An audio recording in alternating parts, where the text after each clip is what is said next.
Welcome to The Funniest Thing, where each week we share stories about how stepping out boldly always leads to better than expected outcomes.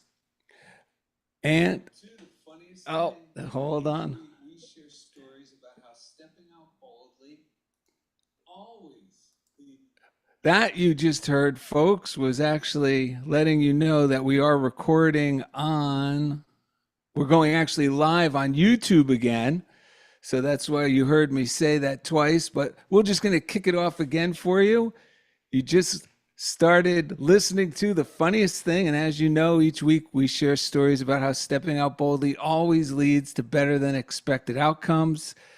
Today's topic is the law of sympathetic vibration. Very excited for our guest. And before we get going, I just want to thank everyone on Patreon, every one of our contributors on Patreon, because of your generous contributions to the show, we've been able to podcast for 13 years. Can you believe it? Commercial free. That's right. No commercials on The Funniest Thing. Also, if you think others would enjoy this show, like, subscribe, make a comment, because believe it or not, those little things somehow boost the algorithm so other people looking for the same content will discover us or share it with a friend, because the only marketing plan we have here at Funniest Thing is word of mouth. So thank you very much. And as you just heard, we're back on YouTube.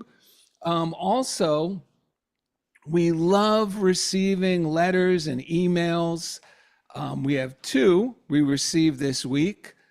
One of them, if you're looking on YouTube, was a card. Lois Conklin actually paints these cards, these watercolors for us. On the front with her painting, it says, "Life is full of color and fun."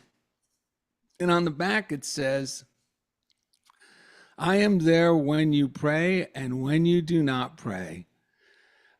I'm in you and you are in me," from "I Am There" by James Dillett Freeman. And from Lois, "Glad to hear you and Kathy Norman found it Sunday afternoon. I love listening to your back and forth conversations. So glad you two are my friends over the internet. What a special blessing we have in this day and age. Sending love and care to all. Lois Conklin." Yes, that is so true. And thank you so much. We also received a card from Catherine Powell on the East Coast. That last card was from the West Coast here in California. And from Catherine, it says, "Dear Daryl, your episode, Act as If Everything Works Out for You, came at the absolute time for me. I took notes, as I often do when listening to Funniest Thing. I especially love the 'I am is the cause and my circumstances are the effect,' and 'I act as if everything is working out. Life begins to reflect that inner order.' Yes, as I act as everything is working out for me, life begins to reflect that inner order. I feel empowered by hearing this, and I'm very grateful for the beautiful reminder. Thank you, and Ed, for your special show and for what you do. Love, Catherine." Well, we love you too. And if you'd like to send us a letter, you could mail us a letter at Funniest Thing, P.O. Box 1312, Culver City, California, 90232. Or you could email us at darylanded@gmail.com, or you can go to the darylanded.com website, which is our Funniest Thing website. Also, if you'd like to become a contributor on Patreon, it's really easy. Just go to patreon.com. That's patreon.com. And in the little search bar, type in Funniest Thing and just follow the prompts. All right. So now for today's show, I'm going to read the description here. And this is a guest that I really enjoy. He was actually the first minister, unity minister, that Lori, my wife, saw in person when we were out in Hawaii a while back. So here we go. The law of sympathetic vibration. It's the universe's job to match your vibration. Well, what is your vibration and where does it come from? Our vibration or frequency is our mood generated by our attitude. And I love this definition of attitude, folks. Attitude is our mental approach to life. It's the combination of our thoughts and corresponding feelings. Now, you may not like to hear this, but we're not the victims of circumstances. That was a hard one to swallow when I first heard it. Circumstances are the reflection of our consciousness in real time. Albert Einstein said, the most important decision we make is whether we believe we live in a friendly or hostile universe. This perspective suggests that viewing the world as friendly fosters constructive action and connection, whereas viewing it as hostile leads to fear. On this episode, we discuss how our beliefs, thoughts, and feelings affect our reality, and guest John Strickland shares tools on how to enjoy living life on the sunny side of the street. How are you, John? Magnificent. Oh, yeah. I am magnificent, and you are too. Well, And you thank know you. what? We have that vibration, you and I, and that's how we are simpatico. Yes. Can you just share a little with our audience, a little bit, because you talk about this. I mean, I actually read a talk you gave when you retired from the ministry in 2017. Can you just share your take on it? Is very clear and easy to grasp. So I'd love for you to share that with us. Wow, to do it easy. Okay, I would like to make it complicated, but life is not that complicated. But let me just talk about music for a bit. If you have a tuning fork and you strike it, and you're holding another tuning fork, the other tuning fork will vibrate the same. So you have a sympathetic vibration. Well, that's easy to understand if you have two tuning forks. But what does that have to do with you and me? We are vibration, and we can get really complicated in this, but some of us believe there's not really anything that is physical. We see something that appears as physical, but it's really intersecting waves of energy. And to me, it's like the spokes on a bicycle wheel. The bicycle is still, you could stick your finger in those spokes. But once it's going, it appears to be a solid disc, if you will. So we know that it's not, that there's spaces there. Well, we can expand that a little bit. Maybe there's nothing solid at all. It just appears that way. All right, that maybe is too complicated, but I think if you can make that leap, that you will understand that we vibrate at a certain rate, and what we see in the world is a reflection of that vibration. Sometimes we say consciousness. Well, what is consciousness?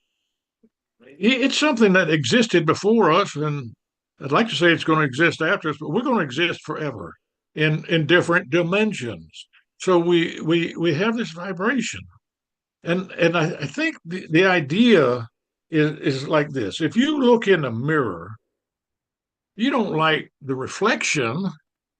Well, you don't go and buy a new mirror and say, well, the fault is in the mirror. It's not. It's what we have. We need to change ourselves. So if we look at the earth, our friends, our job, our experiences, all those are a reflection of our consciousness, our energy, our vibration. And how many of us try to change our spouses? We don't have much good with that, do we? Or our children, or our parents, or our co-workers, or our boss, or our employees, whatever it is. What we have to work with is ourselves, and that's exciting. Now, if life is hard and we've got struggles, and we can blame the government, we can blame our family, and that's an easy one, isn't it? Blame our parents, how they brought us up. Nobody got loved and reared the way they wanted to. But are we willing to accept 100 responsibility, 100% for our life? And if we do, the doors open to us to something wonderful. I want to tell a story, and I don't want to make it sound like I'm somebody great or anything like that. I am, and you are, and everybody listening here and watching is great. They are. That's true. But a couple of years ago, I had a knee replaced. Now, I know that was my energy, and I can take it back to when I played football and had injuries and all that sort of stuff. But I had the knee replaced. Well, afterwards, you have to go and do therapy. Wonder of wonders. Wasn't that easy, but I got through it, and it really was a wonderful thing. Just this past year, at where we live in Sun City and Oro Valley, Arizona, in the winter, and then here in North Georgia mountains in the summers. But we were having dinner, and a woman looked at my wife and said, "Did your husband have knee replacement surgery 2 years ago in December?" And yeah, she said, "Well, yeah, he did. Why?" She said, "Because I did too."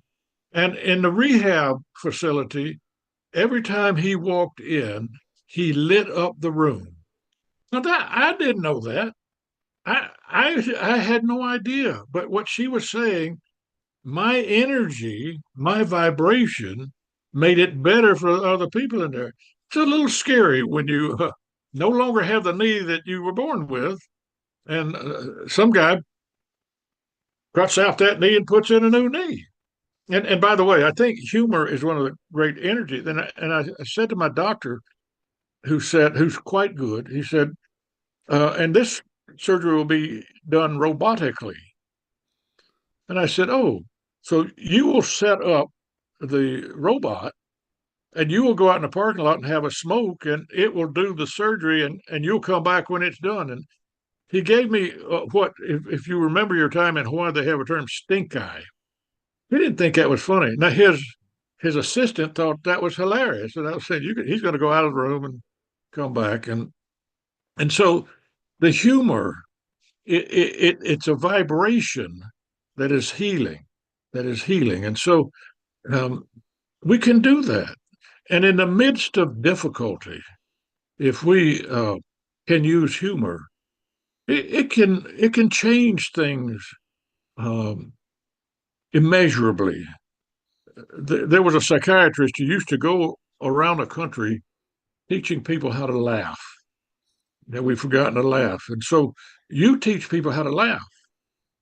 And he said he gave examples of people that were healed because they learned to laugh, and he called the book "The Laughing Place." And I think his name was Christian Haggeseth III. Have a funny, a healing vibration. That's a wonderful thing, and so that helps us really get out of the doldrums, the depression. Do you remember there was a fellow who had a very serious injury and he got the idea on his own? I think Tom Cousins was not Tom, Norman but Cousins. Norman Cousins. And so he played humorous films and he laughed and eventually he was in publishing, but he went to UCLA, I think, and did research on this. And he found something interesting. He said the way a doctor gives a diagnosis and prognosis to a patient has as much to do with the healing as the medicine and the treatment itself. And doctors didn't like that, but he did the research that proved that that was true. And so we're finding that more and more. So instead of trying to break a mirror or buy a new mirror, let's get a change. And I want to talk about that because I think question, well, how do you do that? How do you change your energy? Well, I remember maybe 40 years ago, 30 or 40 years ago, I was at a retreat and I had a roommate, and he was a wonderful powerhouse, funny, humorous, uh, spiritual teacher minister. And he said, John, in the morning, don't talk to me in the first 30 or 45 minutes because I'll be meditating. And I thought, oh, I don't, what are you talking about? He said, no, my wife went to a meditation retreat. She came back and said, don't talk to me first thing in the morning because I'll be meditating. He said, well, if she is, I will. And I said, well, if you are, I will. And I had always taught people meditation is key. Do it daily. But I was a little bit lax in that. But I will tell you from that moment that I practice meditation every day. Not always in the morning, but at some point, I'm going to meditate. And that has been the key to my success and health and happiness and getting over the difficult. I'm not saying it prevented the difficult times, but use the meditation to change your vibration. And, this fellow, unfortunately, a few years ago, was getting toward the end of his life. And I was able to call him and thank him for inspiring me to do what I told everybody else ought to be doing, but I wasn't doing. And that was such a wonderful thing. And he was so grateful that I remembered and I could thank him for reminding me to do what I've been telling everybody else to do. Now, there's another thing, and this is where you come in. You know how your parents used to say, birds of a feather flock together? Oh, yeah. Well, there's a certain amount of truth in that. If we hang around positive people with great energy, loving, giving, sharing, laughing, that rubs off on it. Their energy affects us. And so we become those kind of people ourselves. And then we can go to rehab where people have had knee replacement and be positive energy. And that people uh, see that. And that was such an amazing thing because I didn't think I was all that positive. And in fact, I think I cried and screamed a little bit in the rehab process. But I knew the success of that procedure is in the follow up afterwards of doing what. And I don't know if you've ever had a knee replacement, and we're not here talking about orthopedic surgery, but in the day today, you have that surgery as an outpatient and you walk out the same day. You have a walker, but you're walking. I had surgery when I was 17 years old, minor knee surgery, and I was in the hospital for 4 days. Today, total knee replacement, and you walk out the same day. Is that the most amazing thing? And I think that doctor does 5 or 6 surgeries a day. I think I helped him buy a Mercedes Benz and have a cabin in the mountains, and he deserved it. But Oh, it's the energy, right? yeah. You know. You you shared so many things. I just want to go through a few of them. Right when you started talking about understanding, and now science has proven this, nothing is solid. Nothing is solid. Nothing. Nothing. It's all energy, and it's atoms and molecules moving at different vibrations, at Yes. different frequencies. Uh-huh. And it's ironic because over 100 years ago, before this was even scientifically discovered and proven, this is what a lot of the great prophets were saying, and how a lot of the things we learn through Jesus's teachings, and especially how Emma Curtis Hopkins Oh yeah. draws the line and says, you have to understand you have to make the decision, there is no matter. There is no Mm-hmm. matter. Because when you could do that and then combine it with the idea that God is good, well, then knowing that life is consciousness, it just reinforces my self discipline to mind my mental states. Mm-hmm. Yesterday morning, I woke up and I was, you never, I tell this story often. My brother was a federal agent, and he would see some hairy things, and we have a very similar disposition, but you're going to hear the punchline and you'll know why. His boss says, Eric, how do you manage to stay so optimistic and happy? Like going through no matter what assignment we do. And Mm-hmm. my brother says, what, are you kidding me? It takes a lot of work to be this optimistic and happy. But the work is delightful work because I have to, once I learned that the consequences are the effect, not the cause. Right. And combined with believing in a God that's good, that there's only one power, one presence in the universe, and I could tap into that. Or even Ernst Holmes says there's a power for good in the universe, and you ought to use it. I say you ought to believe it. Hmm. And Hmm. so that's the matter of it all. Because then once I know that, so the other day, yesterday, I woke up and I'm not, like we say, you can't explain, you can't beat yourself up if one day you're just having a hell of a go at you feel depressed. I went through it yesterday morning, and I, I was having trouble letting go of it, but I knew I had hope. Even the tiniest bit, I knew this too shall pass. And what do I do in the meantime to help my vibration come about, to help my mood, that vibration to become a more positive one? I just did the simple things we talk about, and John shares, and we all share on this show, all the time. And all the great psychiatry will tell you this, and all the great verses in the Bible hammer this home. I have to just do the things, the constructive things in front of me to do, because anytime I'm doing the next right thing, it's an act of hope. Even if I'm not feeling hopeful, okay, I would just, okay, dishes needed to be done. I did the dishes. Then I needed to do some, errands. I just did the errands.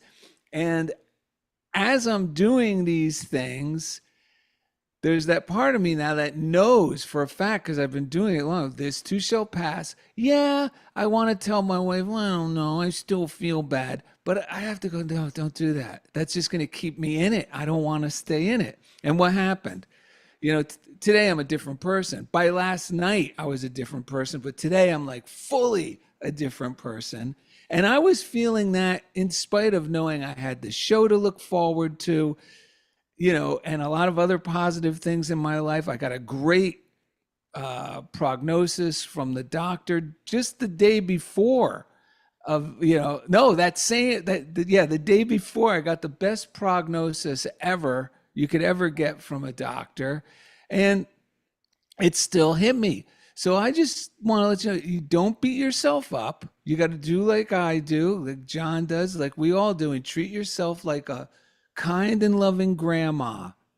Discipline just means go in a good way and just be kind. Okay, are you hungry, Daryl? I was really keeping it simple, because if I don't, if I don't encourage myself to go along these lines, and also, yes, I asked for help. I did meditate, and I did my best to keep my thoughts on affirmative ideas. God is renewing my mind and improving my circumstances, like John recommended.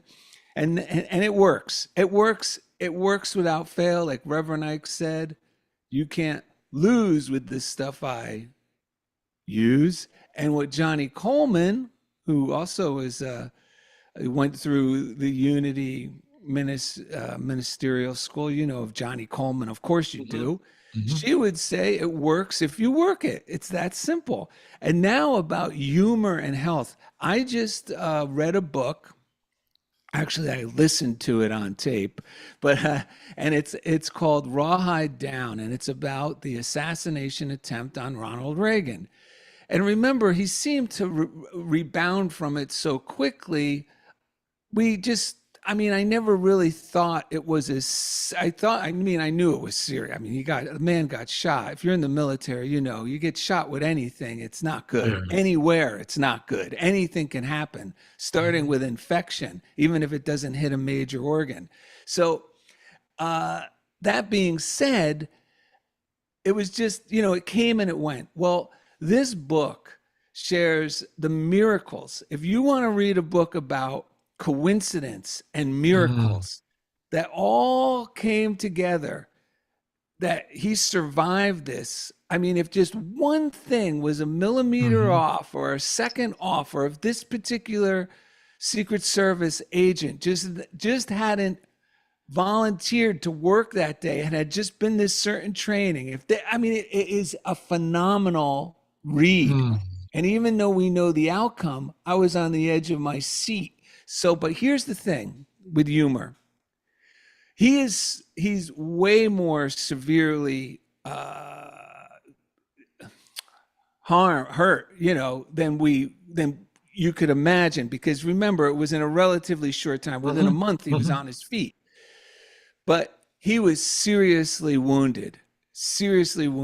And he, in, and his, Nancy was somewhere else and they were very close. So she is hysterical, of course, and the Secret Service has to bring her in and maintain her composure. And he's in the, in the critical trauma unit, and there's all these doctors, and she has to go in to see him, and he's still conscious. They're keeping him conscious because they don't know what's going on, and they're giving him fluids and all this and that. She comes in and she holds his hand and he lifts his mask off. He's struggling to breathe, by the way. He lifts his oxygen mask off, and the first thing he says is a joke to Nancy. He says, "Honey, I forgot to duck." And everyone was amazed because here he is. He really doesn't know if he's going to live. He couldn't breathe.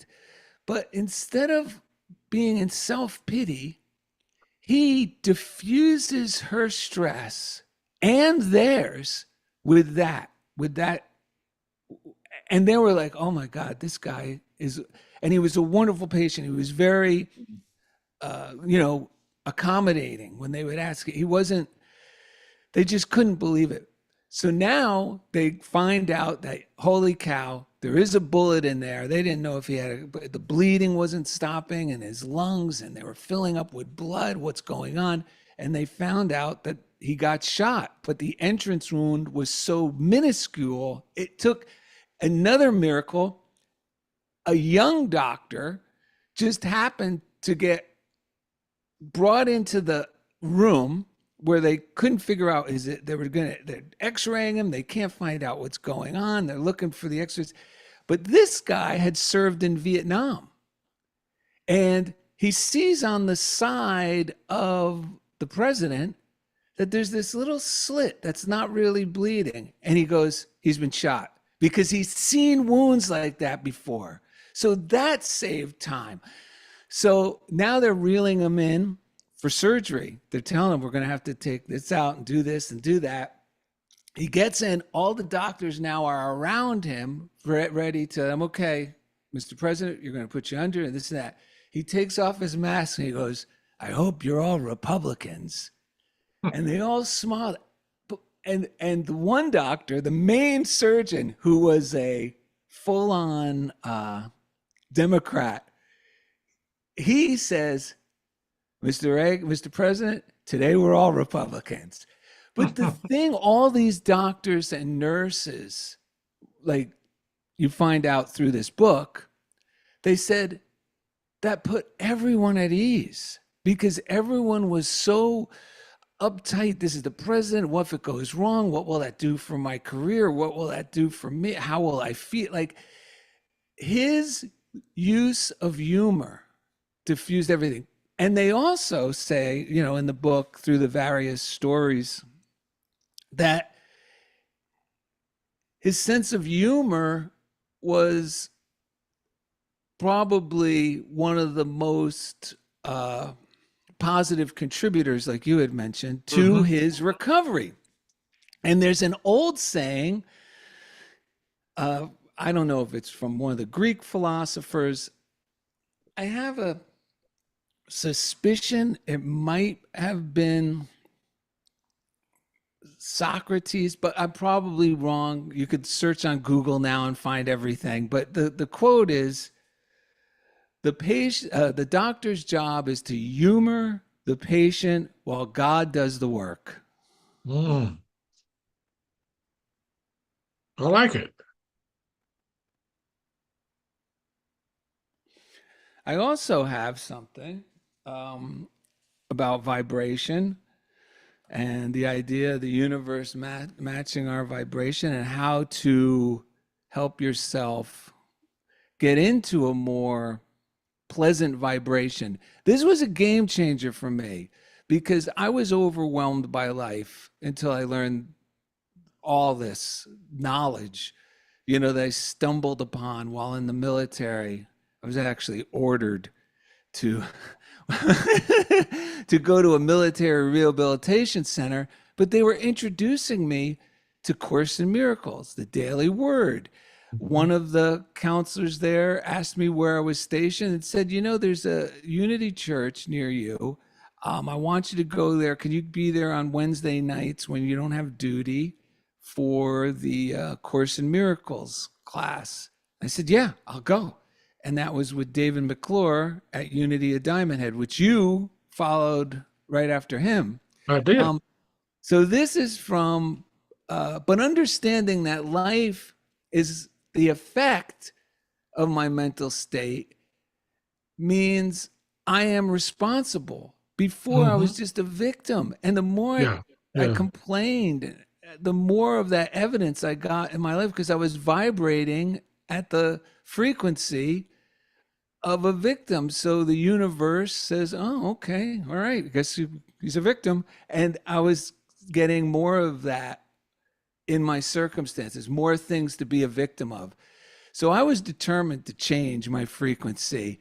I wanted to believe this was true. And folks, it is. I mean, I have story upon story from my own life and from my sharing with others, hearing from them, like John. So this is from a book called The Secret Door to Success by Florence Scovel Shinn. We read a little from it last week, Mm-hmm. but here you go. And then I want to hear from John after this. Um, it's from the chapter Bricks Without Straw. And it says, no man gives to himself but himself, and no man takes away from himself but himself. The game of life is a game of solitaire. As you change, all conditions will change. For example, take this statement: the unexpected happens. My seemingly impossible good now comes to pass. This stops all argument from the army of aliens, the reasoning mind. The unexpected happens. That is an idea it cannot cope with. Thou hast made me wiser than my enemies. Your enemy thoughts, your doubts, fears, and apprehensions. Think of the joy of really being free forever from the Pharaoh of oppression, to have the idea of security, health, happiness, and abundance established in the subconscious. It would mean a life free from all limitation. It would be the kingdom which Jesus Christ spoke of, where all things are automatically added unto us. I say automatically added unto us because all life is vibration. When we vibrate to success, happiness, and abundance, the things which symbolize these states of consciousness will attach themselves to us, feel rich and successful, and suddenly receive a large check or beautiful gift. And before you speak on this, to your, wonderful surprise of that woman complimenting you that you lit up the room, I get those compliments unexpectedly too. And I'm thinking, really? I lit up the room? And I have to remind myself, Daryl, years and years of us practicing, and I love the right definition, like the definition of the word discipline, to go in a good way for us and for selfish reasons for myself, because I feel too bad when I'm not disciplining my thoughts, when I'm not steering my thoughts back to a Mm-hmm. good way. But years and years of doing that, and the fact, even if you're not doing it for years and years, the fact is when we get those old, worn out, defective ways of thinking, being the victim, self pity, envy, resentment, jealousy, it's when we let go of those, it's not about trying to turn on a light within us. It's just we're taking the lampshade off the light, and it's a natural release. Hmm. So, John, Yes, sir. You lit up my life today, right now, I, already. I know. Do you have anything you want to Oh, I add to do. that? I do. Because you talked about Unity Church and Diamond Head, and I followed David McClure. You know who else used to go there was Jerry Jampolsky. Do you remember Jerry Jampolsky? He's Yes. a world-renowned psychiatrist, and his wife, Diane Cerencioni, psychologist. Well, they were in church one day, and I was on the board of Unity's headquarters, and I had to fly out. When you fly back there, you would take the overnight flight, get into St. Louis, usually miss your flight to Kansas City, but then take another flight, get into Kansas City, and then you begin meetings. Like, oh my gosh. And so I said to the congregation, I want your prayers because I don't sleep on a plane, and I've got to fly, 8.5 hours to St. Louis, and afterwards, Jerry came up to me, looked me right in the eye, and says, "Why do you say that?" I said, "Well, I don't." He says, "Don't you believe your thoughts determine your life?" Yeah. And in a sense, he said, "Your vibration determines your life." He says, "Well, quit saying that. My wife and I travel the world. We sleep, we get up, we're energized, we're ready to go to meetings and this, and you can do the same." And I said, "I can?" He said, "Yes, you can. And you teach this every week. So do it." That night, I slept on the plane and I was refreshed. I got in. It was fabulous. And I now sleep on planes when I have a long flight to do. And what was the difference? Was it because Jerry Jampolsky waved his arms and said, "You now are healed of this"?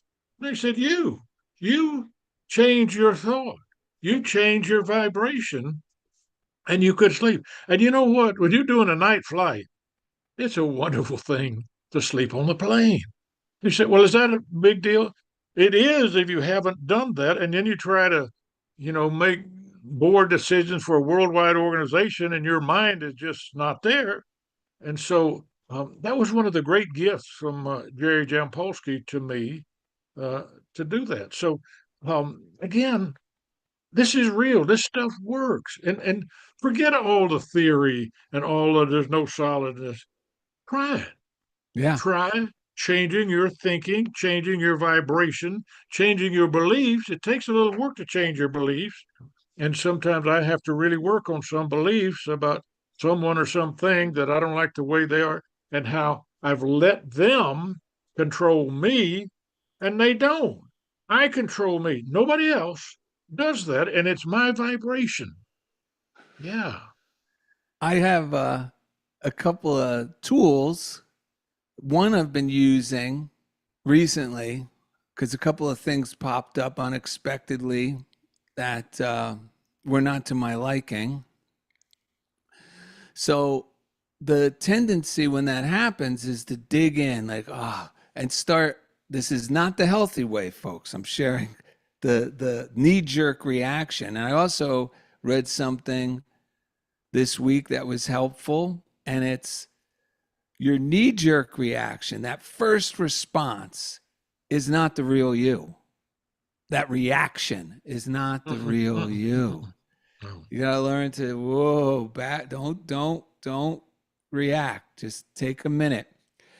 So that being said, it was a 3-step process. I heard a speaker share it, and not sure who's to blame for this, but it works great. And the 3 steps are this: first is accept it. Accept it. It is what it is. Just accept it. And that right away just kind of relaxed my shoulders. 2, harvest the good. Harvest the good. Look for the good in this. And what happens is there's always good in a situation. But as soon as I thought harvest the good, I thought about what my next right indicated action was and the attitude I would have with it. Like I knew I was going to call, but now all the pressure of me scheming, because I only had 2 modes of operation before I learned any of this. And it was worry and scheme. Oh, shoot, this is not going to work out the way I want it. Okay, if I talk to them and I say this and they do that, but if they don't do that, it was a living hell. So now it's let go of the scheming. This helps me let go of now what's the good thing? I'm going to call with a positive attitude and just let God do the heavy lifting. And finally, what allowed me to really dig into that second part was forgive everything else. So it's acceptance, harvest the good, and forgive everything else. And it was a game changer. Oh, great philosophy of life. Yeah, it is a game changer. Yeah.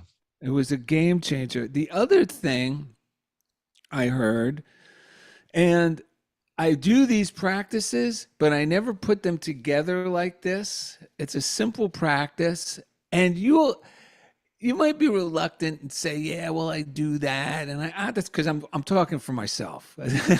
So, do I Always. really need to do it? But when you do it, man, it feels so good. And it's this: sit down with a piece of paper, because I was willing to do anything yesterday to get back into a higher vibration. And write 10 things you're grateful for. 10 things you're Mm, grateful for. mm, That not that you're mm, going to show it to anyone else, just 10 things you're grateful for. And then send love in your mind, to three people who bother you in the moment. Three, and mm-hmm. I right Oh, away good one. thought of Good these one. people. I right away thought of these people who are going to be on the other end of that phone call. So send love to three people. So it's 10 things gratitude that you're grateful for. Send love to three people who bother you, and then ask God for guidance. And let me tell you, it's going to change well, for me, it changed. It was a game changer. It Yeah, changed yeah, me from yeah. thinking I was going to go to battle to it is what it is. I'm going to call. I'm going to send love. I don't feel animosity. I don't feel like I have to jump into self-protection because I'm forgiving everything else. And things went fine. Things went fine. Yeah. Oh man, fabulous. You know what? You not only hear the truth, you take it in and make it part of your life. That's the deal. I don't know how many people hear it, say, oh, it's great talk, oh, it's a great book, but they don't do it. But you do it. That's the difference, is do it. Yeah. I'm very grateful, John. I'm grateful that I ended up discovering this stuff when I did, and all the reasons, all the things that I thought, well, I was justified in feeling sorry for myself Hmm. about, or justified in why I keep screwing up, or my get out of jail free card because, this is all I know.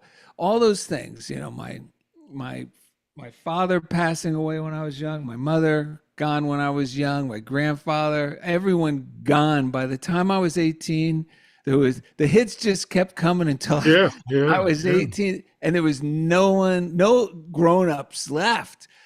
And just it Mm. was me and my younger brother. And you know what? I used to use that as victim hero, Yeah, yeah, I got a yeah. way worse story than you. And Yeah. I can top or this.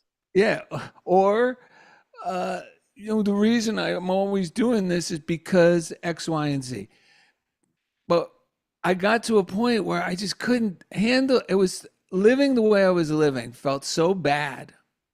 And to finally get a solution that sounds like the worst possible thing I could hear brought me relief, which is you're the problem. Yeah, You're the problem. That yeah, gave me hope because then it meant if I change, then the problem will yeah, change. yeah, yeah, Like there won't be a problem because I can change. I knew something truthful inside you will knows you can change, and the change is not about so much building a new you as it's letting go of these old bad beliefs, yeah, yeah, yeah. habits, Mm, mm. and just let them go because then the real you starts to it's almost like we're putting a blanket on a speaker. If we're talking about vibration, we're Hmm. listening to great music. The great music is always playing inside you. But when you're operating on fear, self-pity, constant self-protection, it's, everyone's out to get me. You'd do this too, if you had my life. That's just putting a blanket over the speaker of this beautiful music.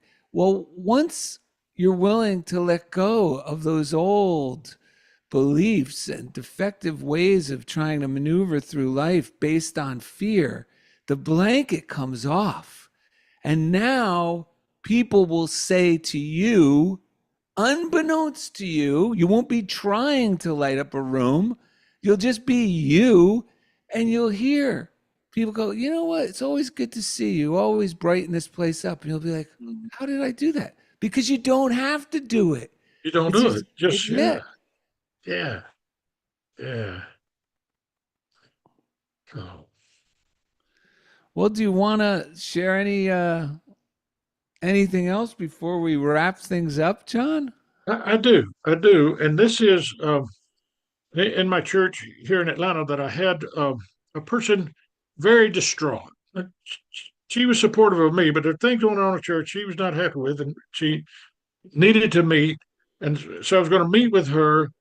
Then I had to go to the south side of town, get my brother who lives in a group home. He was schizophrenic to his dental appointment. His dentist was really good with him, but you couldn't be late.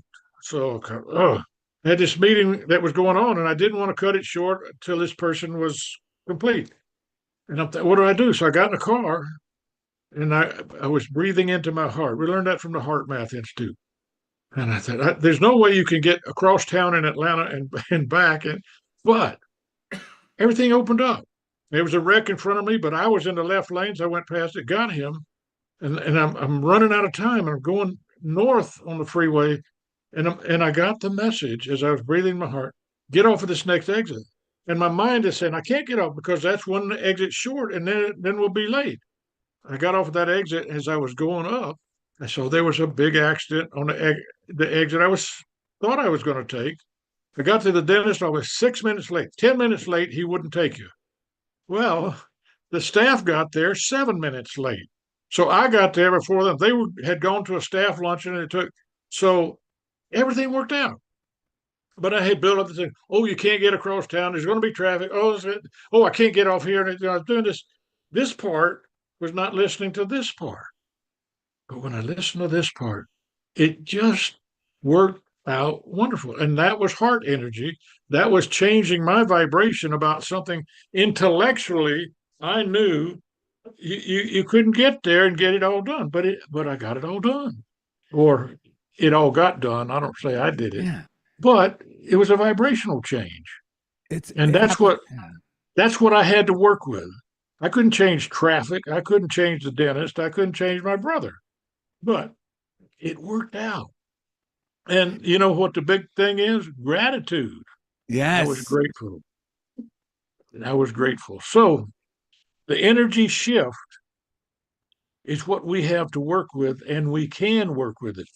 You've told some great stories about this, about your life, that being in the military allowed you to find uh, a place where they studied the Course in Miracles, and you could change your energy. By the way, Jerry Jampolsky was a big advocate of the Course in Miracles.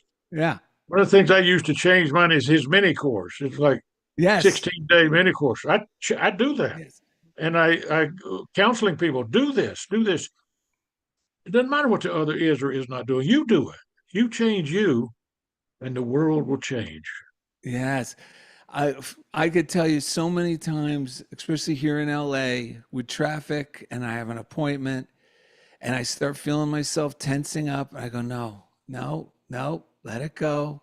I go, fear condemns, love heals. I use every Yes. trick in the book. Yep. Like you were saying, breathe into heart. No, nothing happens by mistake. Everything's in divine order. And as soon as my mood, I could feel my whole energy, which is your vibration, change. It's like the Red Sea's part. Or I Yeah, get there yeah, like you. I can't tell you how many stories. I get there, I thought I was going to be late, and the other person's later than I am. yeah. And, or I get there right on time, and it makes no sense how I got there on time, but I Right. just let go of the whole, of the stress within me, the fear. And, I heard this fear of being late is a belief in lack of Yeah. time. Instead of there's more than enough time. I just want to let our listeners know because John's brought up Dr. Gerald Jampolsky. Yes, I'm familiar with him. Yes, I love him. Well, he's passed on now, but his books we've mentioned on the show before. I have them and I recommend them to anyone. They're easy reads and they're you could read 2 pages a night and it'll change your life. The first one I Mhm. recommend is Love is Letting Go of Fear. Excellent. Yay. Yeah. The other one is Goodbye to Guilt. And Hmm. the last book, and the mini course, you can get that too. You can get that on Amazon, the Hmm. mini course Miracles. And his last book, which I really enjoy, is the Oh Shit Factor. It was the last one he ever wrote. And I was just looking through that book again recently, and I noticed the illustrations were done by Dave Thorne. And I went, Dave Thorne? Dave Thorne was a cartoonist for the Honolulu Star Bulletin. I was a student of his while I was in the military. He had a cartooning course at the University of Manoa over Hmm. there in Honolulu. And I took his course and we became friends up until he passed away, several years ago before COVID. And I got the oh shit factor, and I look illustrations by Dave Thorne. I had gotten it after Dave had passed and Gerald Jampolsky had passed. I'm like, what are the chances? This is such a wonderful coincidence that just another little wow. How is this even happening? Put love in my heart for both those men. But I highly recommend any of those books. And with that, John, I'm going to say thank you for joining me today. It's always a pleasure. And if people, you have a book out, right? Why don't you let people know about your book? I don't know how many of them I have left because I've sold most of them. Think, Feel, Heal, Eight Keys to Healing. And Yes. it sold very well, several printings. And I don't go around marketing it or stuff, but people find out about it and they love it. So uh,